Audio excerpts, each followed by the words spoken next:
Na enra na mehwe dwumadie bi a ekoso Public Accounts Committee. Oman no ne yetie ne se beboa ama pepepe yobeye adwuma na ketasese proedwum kankan ebe free ho anase yebetumi aboa ma na kofem kraa no enti ye wonhwehwemu a enwumaku ahodo bi eye ewo memu na Public Accounts Committee enso ye bedeku ewo mrase bedwafie a wo mo etena se hwese enipa bia yebebo mu din ewo Auditor General's report mu se ana adwumaku ebebo mu din se omo ho bon sika a oman no ahwere bia mu no committee no tena se na ya frese enipa kro na ya toto na no ahwe se eye den na saade ni siye ni ehu se no kra etwi asebni mu ankasa na enra on the committee chairperson ewo committee no so eye honorable say Asare Agbana Kennedy Nwetiwa Ismail Bebeni ohwe ranking member ewo so a honorable Poku Ansa Davis eka on praye so honorable Atamils Samuel enso kan commander Edina Eguafo Ebrim na Era Agbana Edem ono so member of the committee na enra adwumadie no ekoso no mere hoye undi ntia mere hoye areho e ba ye ne se yesika yede ma sa committee allowance se o mu ntrance no mu ni sa adwuma yi na mi bisa me ho se a Public Accounts Committee and answer Political Defense Committee is a question I ask myself. That is it really a Public Accounts Committee and ye was one behwe se manfo be kire de omo de oman ni sika ye and answer ye abadoku and answer committee a defend politics. That was a big question I was asking myself. Bra na me show mo e de na esi afem pinu ni aduonu nan oman no ye se ensuo ntono ma bebre enkoso ntie mu ne ade enuane ho nsem no ebeye problem enti na etwa se aban ede omanfo eto a yetua hu sika ahodo di hyem na ye pe emu esumo man sika opepe aduonum 50 million Ghana cedis se be ya ebeboa ma enuane ho nsem no ebegina kakra na ekowi ase no emu no dodo a ekoye no na aka ekire opepe edunkono 19 million worth of rice yentimi amfa anko ana yentimi enyamu ama manfo no nsanka na during the Public Accounts Committee former Mofa procurement director eba asie me pese wutie de e course because that time no na sa maami ono ena edi animu a wono mo yes sa procurement no na yentie no trying to keep government resources. Is that the case? Yes, Honorable. There's supplier initially the party people prevented him. The Facebook the supplier owned his agent, so they didn't give him access to continue the transportation. Yes, Honorable. There's supplier initially the party people prevented him, and subsequently the supplier owned his agent, so they didn't give him access to continue the transportation. Party people prevent. Yes, some people came and took over the warehouse. When was this? When was this done? That is after the election. After the election. Yeah, we have to get the military to even intervene, but still. So then this claim about they not distributing and all of that is non-existent. They were no. So Edem, I think Edem wants to come in. Thank you, Mr. Chairman. I think that some of the claims being made are very important issues that we must further interrogate. I have a follow-up question for Madam who just spoke about party people invading. I would want her to clarify what she means by party people and whether or not the supplier does not have any CCTV or anything to verify. She is saying that all the items that have not been supplied have been carried away by these so-called party people, as she is claiming. Honorable, please, I don't think she has made that assertion. She only said that the suppliers or the distributors were prevented from accessing the warehouse. And of course, you see, Mr. Chairman, respectfully, I heard her right. She said the party people took over the warehouse. And I think if you can kindly allow her to answer the question. We all heard her when she said party people after the election. And these are very serious claims that she should be able to validate her claims before this committee. People are watching us. Let me answer for her, Honorable Edem. I think the party people she meant were just Ghanaians who just took over the warehouse, not necessarily political party people.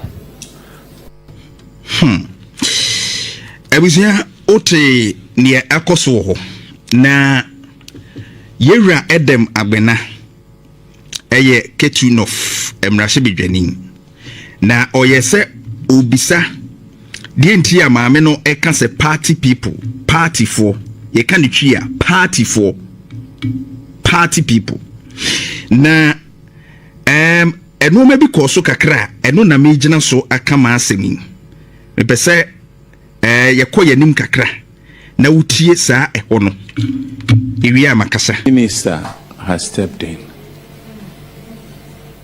But Mr. Chairman, respectfully, yeah. No, but what is it? No, but if the ministers and So, no. okay, so Honorable Edem, I think that the beginning of this conversation, we were talking about the parties involved. And so in her submission, she just said some party people took over the warehouse, not necessarily political party people taking over the warehouse. and so, like, Mr. Enti se wutie na ukọ wanimu etie asem na ewa na baabi a mepese meka ma asem efiri no ade ni nyina ne se maami a okasa yese some party people preventi omo amoma nya access to the warehouse a emu no wa ometumi afa akọ distribute no enti enu nti 19 million worth of rice na yan distribute no maami no ono na eye former director Mufa na the woman say osaye in charge of that procurement I call so no emu no a ye kototo ye ne de be kɔ ne ade nyina na what state say party people ye to abawie no party people o de betwi mu a party fu bi ampene ebesi kwan emba wo ma nya access to emu no a ombe distribute nti na 19 million mu no ye hu se ekoye no ena Edem Agbana Ketunof mrahye bedwani no ebisa se party people ben ena prevent wo se muntumi entu saa na mo no. And I was very much disappointed in John Dumelo, Deputy Minister for Agric. Say, nipa na waka asem na yesa wa sorry o. Nipa na waka na asem na nkasa te wo ma me na wona te wo no. Wo hwe video no a wona te wo no. A obetumi a kire mu say, party people na make kan ye we mu. But you John Dumelo, una wo begina mu akasa ama ma me ne say, party people no ekire say enkrofo bi. Now what try rationalize it ma me ne kan. Meanwhile, the source of the information is vital than una wo ba be sha na emu abekasa de amaye no. In any case, John Dumelo sa bre na sa de ne koso na wuni wo. Eye maami we en wo mu di sa contract nanim. Maami we en onko yes sa procurement no. You were not there, John Dumelo. So you can't speak for this woman. No maami ne te when then you come in. What at all? What is your interest? John Dumelo, we interest in saying, you want to come in and defend this woman. And then you hear a whole chairperson of the committee, Mami Abransari, catch Edem Agbana or ask pertinent question. Me na minya kwanya maybe sasa question. Ghana for nyina kwanya wo be sasa question na Edem Agbana bisa ye ne say party for a wo kan wo ne he for the best stop sa ade no. Obi anya obi bisa sasa question no. Sabi obi anadwene mu da obi abisa for that clarity. And then you say Edem Agbana enye march party person enchen atamelsa or tiedwemu. You are not more party person than your that was a didn't say public accounts committee no sika nkrofo die ni bone a wo ma ye ne ebisa mu ana say ye bebo party fo ho ban wo. That's my question to the public accounts committee. Why would a chairperson of the committee make such a statement? That statement was reckless. A chairperson of the committee a yede pe fighting corruption committee a yede pre secretary secretary dream kan be free ho no na obi say party for nti o man no ntumi ani dwuma said yes ye di and yes if party people bang mo say maame nka na ntumo no o ka asem no nya ono na ekire mu na mo be kire mu de ama no mo amoye members of the committee no mo na mo be kire mu e de ama maame no. And I was shocked because what you are or say initially party people and the preventers say ombenya access to the warehouse and they drew an extent to be military ebem. Then you hear honorable Atamels and Abnansari eka say the party people may involve may describe as the parties involved in the procurement and the distribution to say omo mukoto ade ne ba ye ne omo beche no ebe ye omo na wo ka party people no no wo pachre nenti omo mukoto ade ne ba ye say be driver no de mo ne ba ye no ne o diska kokoto ba ye ene de wo hwe warehouse wo no anye bia omododo ye say a ebe require military to intervene because the woman said military ne be intervene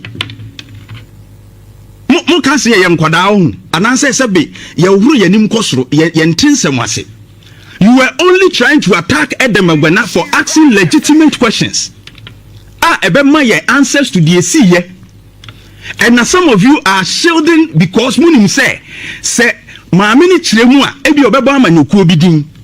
And more kata so no pressy issue no. What is this? Are we seeking accountability or we are trying to shield some people? Na ye seek taxpayers' money e dia mamo. Na mumfan twati na mumisan sempama yeso o mai ni sika nyira no. You are rather sitting there protecting certain interests. Protecting certain interests.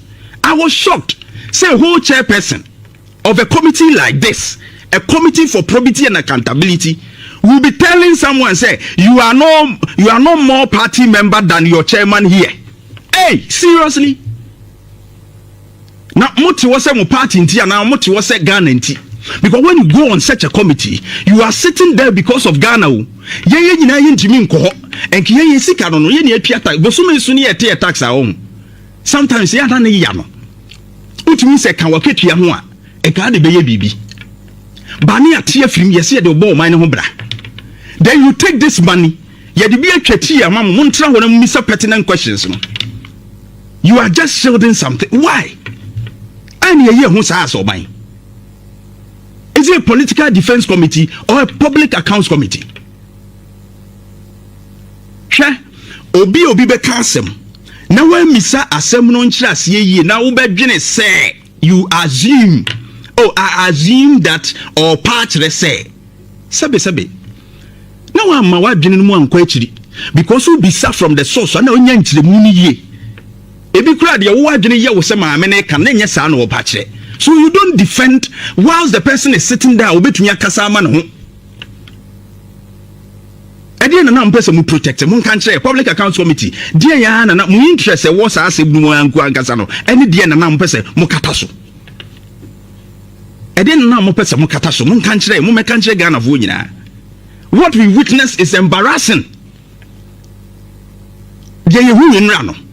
any wu se we are singing any woman Ghana mrashe bedefie ye public accounts committee which thinks that ye yama keta separate dream kanke ye jai then you be create this posture any wu embarrassing. My message to Honorable Aban Sumani Baben ne say Aban Sumana Baben Parliament ne wo ho sa no yato abama parliamentarians se mon kotra ho na mon kasa maye wo because ye nyina yintimi mewura ho 34 million people no say 35 ne yintimi nyina ye nko parliament ho and we need representation. So you people are not there for yourself. You are not there for yourselves. More representing, and we need you to do a good job. And you know maybe say so. Aban Sumana Babe, Honorable Speaker of Parliament, call this Public Accounts Committee members to order. Call them to order. That when they sit before the committee, and answer omunya committee ni seat so tna na omo and the baby sebisa ansemwa. We need critical questioning like what Edem Agbana asked. Is a political party or say party members and party members na Agbana bisa say party members baby because I know yetimi were political party members. Your party member anti party chiremu ye maye. And also question we mu mama me na answer. Any woody na moye no no if you don't know. And if one kwan e betumi akosi kwan a be require say the military beba mu ansa na akonya aba mu ama maami said you okay was military and intervene e kire wo se na ano ade ni pe ko ho ne nipa to ade na wo ma ne nkire mu yi mai wo mai we wo enu nti ne enkoso do. That is why this country has remained as it is, because obia konya baby trakoye interest dia obia benya free baby ene hia no. It's not about national development. It's not about national development. Because it's about national development. And can you say any woo for Parliament of Ghana INRA? And the Public Accounts Committee must be doing a good job. Not to be defensive for people who have been called before the committee. It's embarrassing. Na INRA na meshe jumedie bia ekoso Public Accounts Committee. Omaino ni yetiya ne se beboa ama pepepe